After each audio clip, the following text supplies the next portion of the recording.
Fantasy football. If you play it, you know it's fun and competitive. You pick players, form a team, and you try to win a championship. CBS 4 investigator Brian Moss has been looking into fantasy football for a while. And Brian, you found it really is a dangerous obsession for some folks. Well, the numbers on fantasy sports and fantasy football are simply huge. It's estimated that some 33 million people in the U.S. and Canada are playing fantasy sports.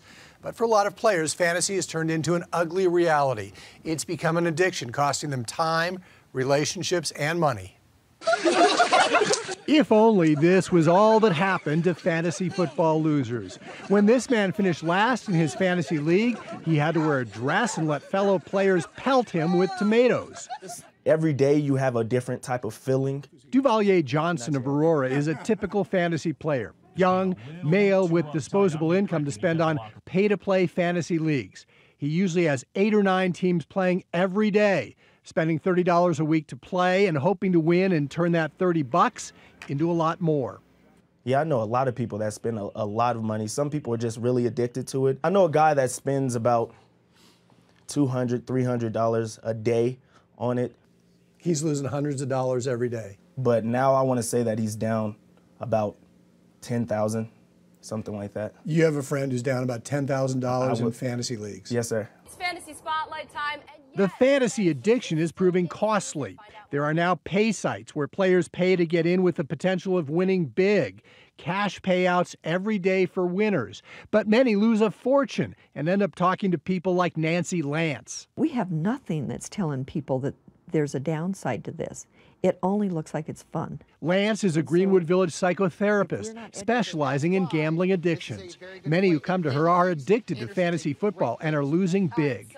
He's probably $50,000 in debt at this particular time. She says many players don't equate their fantasy football with gambling. Because they can look at if they're betting on sports or if they're betting at the casinos, that's gambling.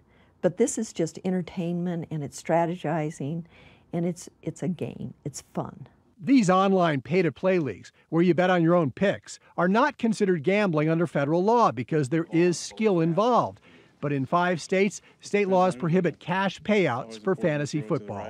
It is the Cecil Lammey Show on 105.5 ESPN. Cecil Lammey is a fantasy football guru, hosting a radio show dishing out tips to fantasy football players, hoping to turn their hunches into cash.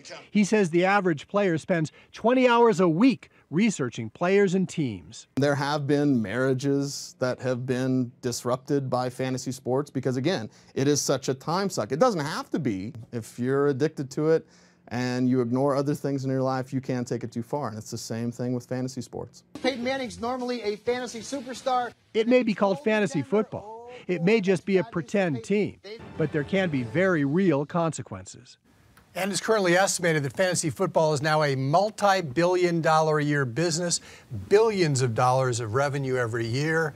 The numbers on this are huge, and a lot of money is changing hands. Wow. And it's gambling, so you can understand the addiction. Well, some people do look at it as a form of gambling. Absolutely.